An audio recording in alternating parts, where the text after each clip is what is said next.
Season 2 of Jessica Jones is here, and since it's the Marvel Cinematic Universe's only female-led property, starring my favorite female, written mostly by females, directed by an all-star cast of female directors, and it was released on International Women's Day, I feel, as a man, I am best to explain this series to you.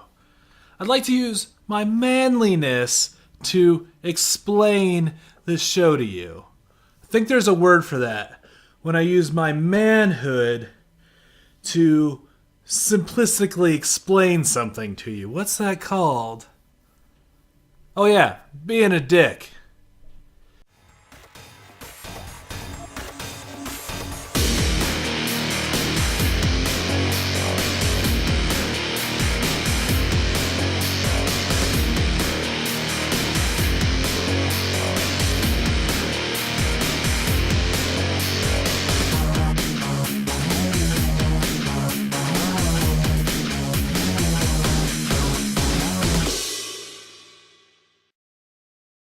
Hey everybody, Sexy Matt the Pharaoh Wizard here. The first Marvel Netflix show of 2018 is here. Jessica Jones, Season 2. I'm very excited. You're very excited. Let's just get right into this. Jessica Jones Season 2 takes place after The Defenders, and Jessica's trying to just get back to her normal life of being a drunken detective.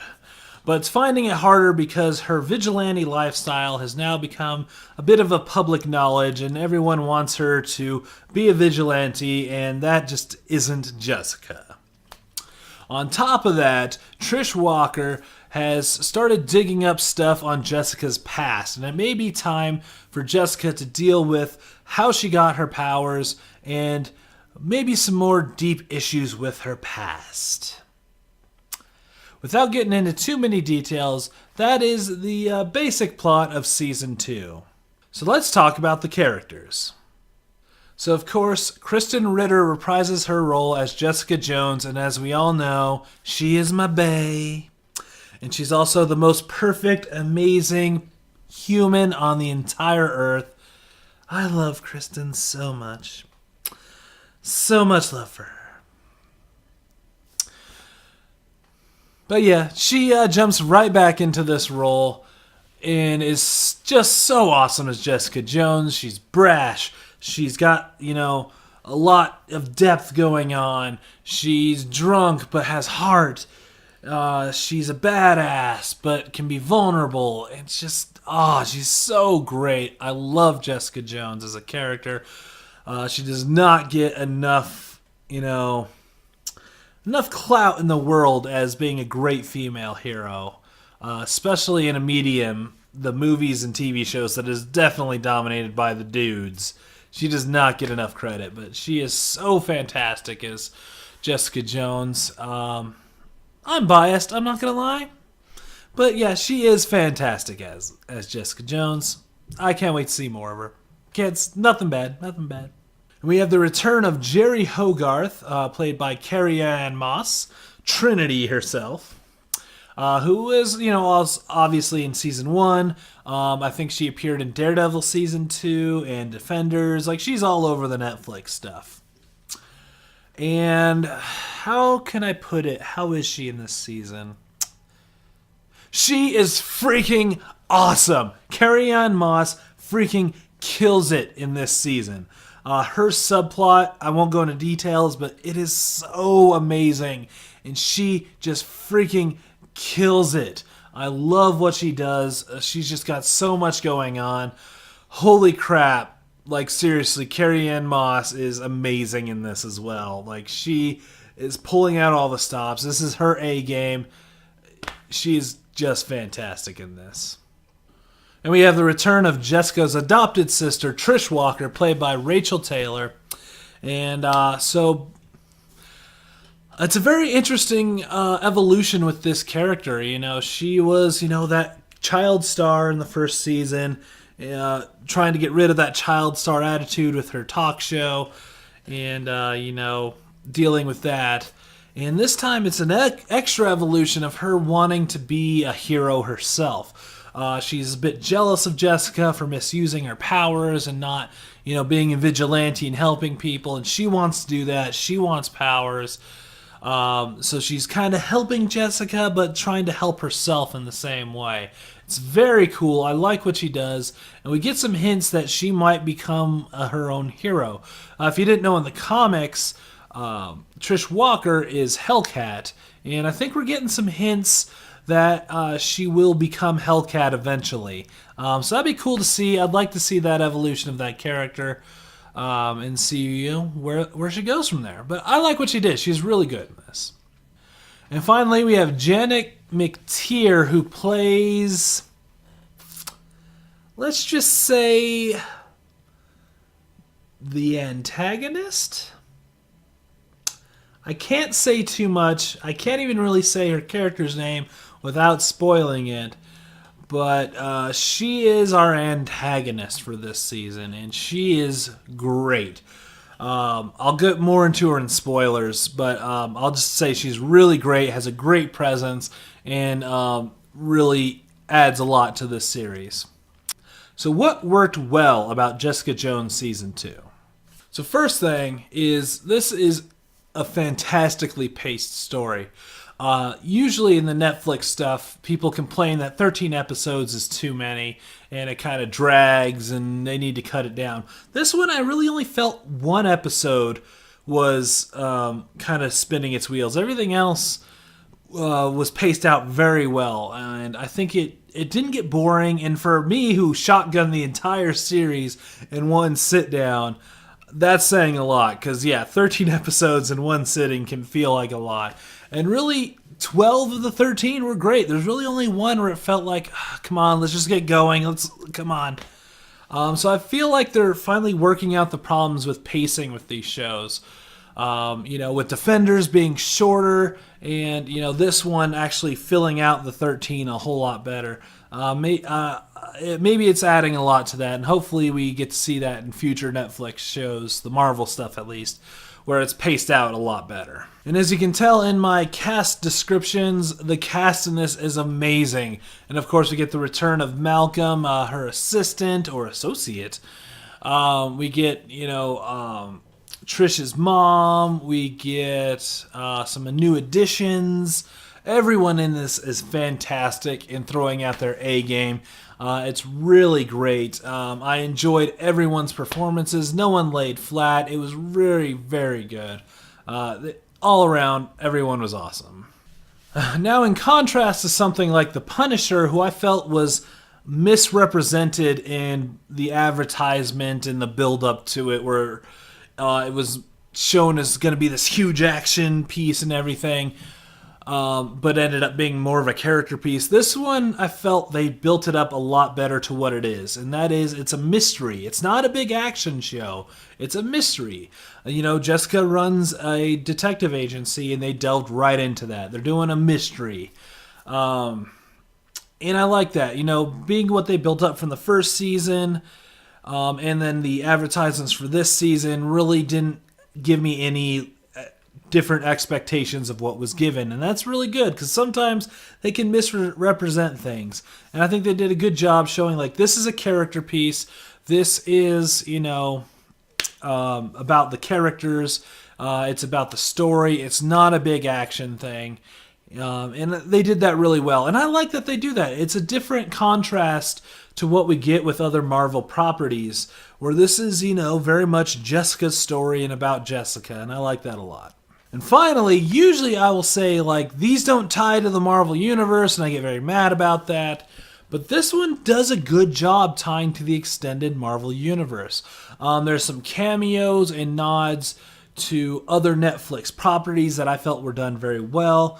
And then there's talks of people hating powered people, which is a bit of the kind of public persona that was given out in Civil War, where people are becoming very weary of powered individuals. And then they specifically name the Raft, which is the prison that was introduced in Civil War.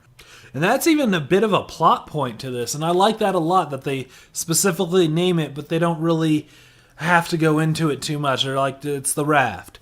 If you watched Civil War, you know what the Raft is.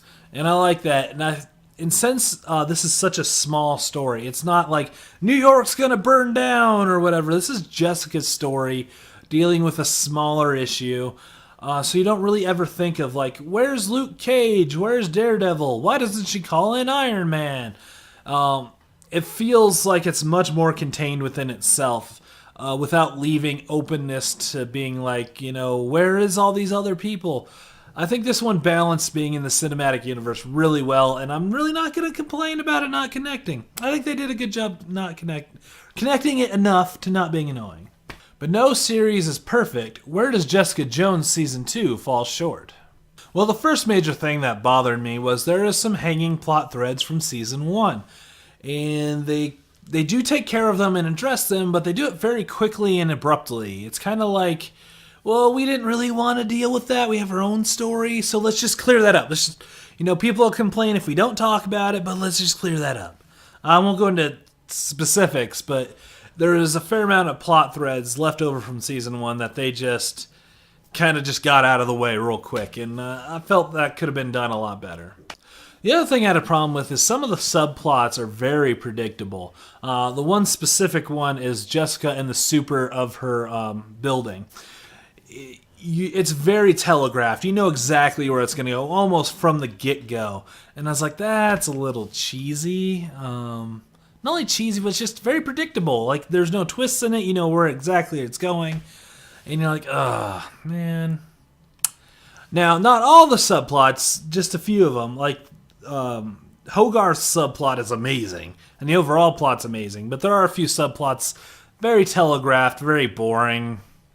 You just kind of know where they're going, and they're not surprising at all. The other thing, this is just a minor nitpick, and maybe it's bugging me only, but this series is definitely missing Luke Cage. If you didn't know in the comics, Luke Cage marries Jessica Jones, and they have a kid, and it's this whole thing. And it's not that I think Luke Cage should be in here just because it matched the comics. I mean, that's part of it, I'm not going to lie.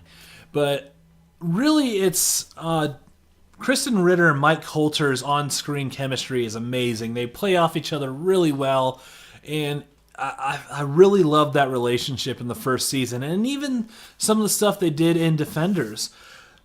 And I really felt like his presence in this would have added a lot to it, and I just love Mike Coulter. He's a very cool guy. I like that guy. My close personal friend, Mike Coulter, by the way.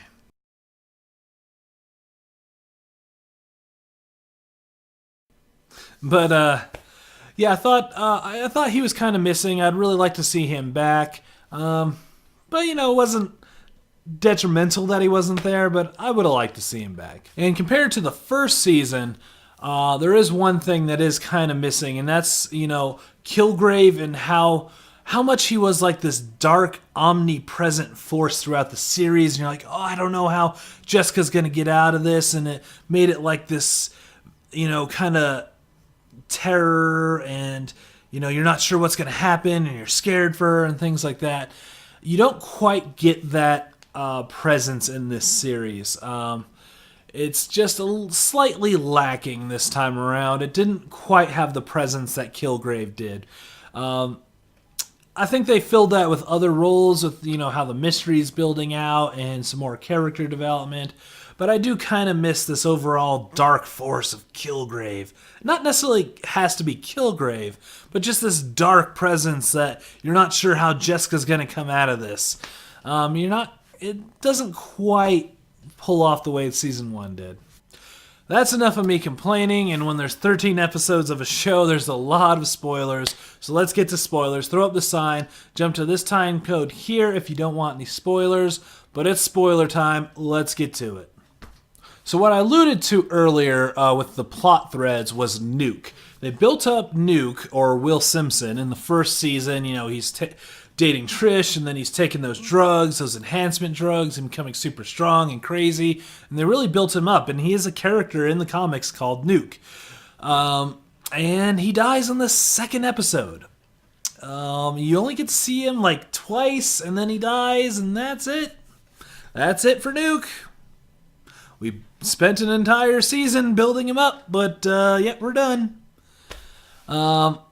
yeah, I think they really could have used him a lot more, and it really felt like, the writers and creators of this season were like, I don't really want to deal with that. Let's just get him out of the show.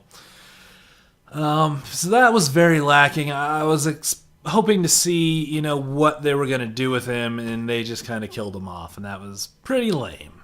So finally, the antagonist is Jessica's mom, and it's freaking crazy. So the same doctor that gave Jessica her powers and saved her from the car accident saved her mom, but with different results. Her mom's a lot more unstable, but more powerful.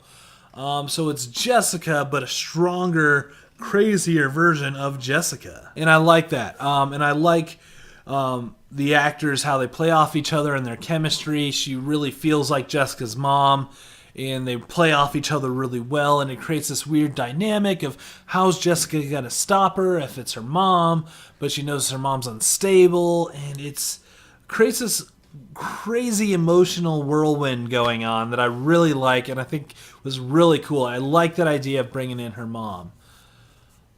That being said, this is Jessica dealing with her past again. The first season was dealing with Kilgrave from her past. Now it's her mom from her past. So hopefully season 3, it's not Jessica dealing with her past again. But I did like what they did in this season. So that's enough, guys. Let's get something different next season.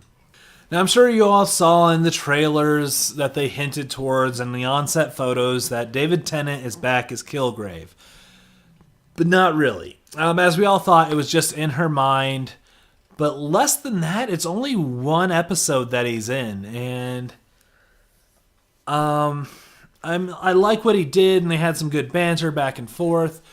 But it was only one episode, and so it felt more like fan service rather than actually developing the character or doing anything with that. Is more just like, hey, here Kilgrave's back. I would have felt better if they just didn't do it at all. Like, either do it the entire series or don't do it at all. Like, they could have hinted throughout the series of, like, hearing a voice or two, or maybe seeing him walk across the street, things like that, and eventually building up to where he ended up in the series, like full-on talking to her and interacting. But they didn't really do it, so it kind of came out of nowhere and then went. It was very interesting and weird. I don't think I cared for it. It wasn't worth it. Like, David Tennant's a great actor and very charismatic, and I like what he did, but it didn't seem to add much to the show. And finally, the endings had some very interesting parallels with Daredevil Season 2. So Daredevil Season 1, the team of, Matt and Foggy and Karen Page kind of built up this team and, started working together, and were like a team by the end of Daredevil. And then by the end of Daredevil Season 2, they all were mad at each other and broke up, went their different ways. They do that exact same thing in Jessica Jones, where, the first season, they kind of built up, her working with Malcolm, and then Trish, and is that it? I think that's it. But yeah, they built, and Hogarth. They built up this team all working together, and then by the end of this season, they're all mad at each other and go their separate ways. It was done well, and it didn't seem ham-fisted or anything, but it's kind of interesting that Daredevil did the same thing. So I'm curious when Luke Cage Season 2 comes out later this year if they're going to do that same thing again. Hopefully not, but it's interesting to see that. So that's enough of that. Let's go ahead and just wrap this guy up. So I want to say this is one of the best Marvel Netflix shows since Season 1 of Jessica Jones. Of course, Daredevil and Jessica Jones Season 1 came out of nowhere and were amazing, critically acclaimed. Everyone loved them. They were great. And then there was kind of a decline after that. Daredevil Season 2 wasn't as good. Luke Cage was very hit or miss depending on who you talked to. It seemed like everyone hated Iron Fist. Defenders was a slight uptick. And then Punisher, again, is back to being kind of depends who you talk to kind of thing. But this one is very solid, and I think one of the best since that downturn. It's got the same feel, but adds new things from the first season. I really like what Jessica Jones did in this. It's a great mystery. It's a lot of fun, and it's paced very well. I have very little complaints about this show. It just knocked it out of the park again. Again, I'm slightly biased because Kristen is my bae. But it is very good, and I suggest if you like the first season, check it out. And if you haven't seen Jessica Jones at all because you're worried that it's another superhero thing, I've said this to a lot of people, and I'll say it now. Check it out anyways. It's not your average superhero thing.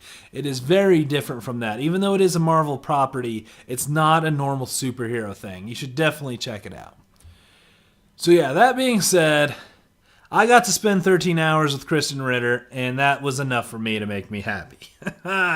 So I'm Sexy Matt the Pharaoh Wizard. Until next time, hold on to your hold slots.